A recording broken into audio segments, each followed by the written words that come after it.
Saudara-saudariku terkasih, salam sejahtera untuk kita semua. Ada sebuah pernyataan yang diucapkan oleh Yesus yang ia tujukan kepada orang-orang yang mencibir dirinya ketika dia menyembuhkan seorang yang sakit lumpuh.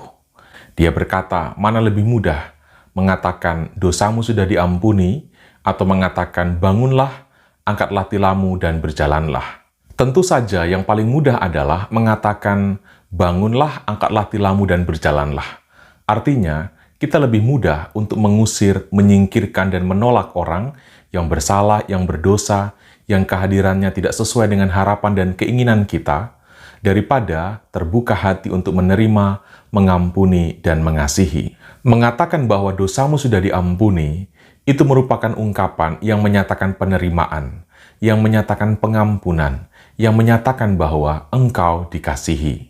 Saudara-saudariku terkasih, perubahan, pembaruan, keselamatan, bahkan kesembuhan, acap kali terjadi bukan ketika kita menyingkirkan, menolak, atau mengusir orang lain, memusuhi, apalagi memerangi, tetapi terjadi ketika kita memiliki hati yang terbuka, hati yang mengampuni, hati yang mau menerima. Namun, memang benar bahwa acap kali terjadi bahwa kebaikan kita, penerimaan, pengampunan, dan kasih kita membuat kita lebih sering diinjak-injak, dimanfaatkan, bahkan dirugikan. Orang baik seringkali lebih banyak justru menjadi korban. Akibatnya apa? Kita menjadi trauma dan begitu was-was dalam berbuat kasih. Coba kita perhatikan bagaimana reaksi kita, bagaimana tutur kata kita ketika kita mengalami hal yang seperti itu. Kita biasanya mengatakan, bodoh amat, persetan dengan orang yang seperti itu. Sudah dikasih hati, malah minta jantung. Saudara-saudariku, jangankan jantung. Yesus malah menuntut kita untuk memberikan nyawa kita untuk mengasihi. Mungkin saja kebanyakan dari kita tidak setuju karena hal ini terlalu keras. Tetapi saudara-saudari, inilah tuntutan Kristus untuk kita. Apa artinya mengasihi jika tidak ada unsur pengorbanan? Sebab, saudara-saudariku, mari kita amati bahwa kita seringkali mengorbankan satu hal demi hal yang lain yang lebih berharga.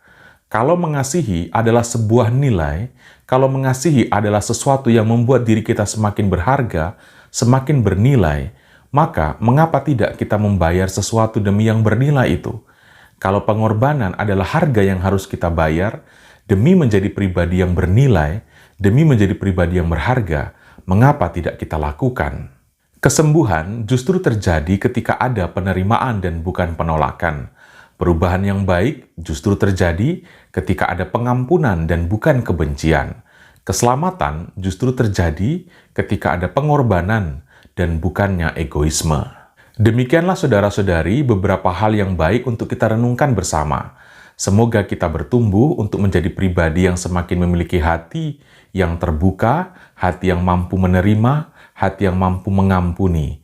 Karena dengan hati yang seperti itulah, kita menjadi pribadi yang semakin bermutu, semakin bernilai. Karena apa? Karena kita menjadi semakin seperti Kristus.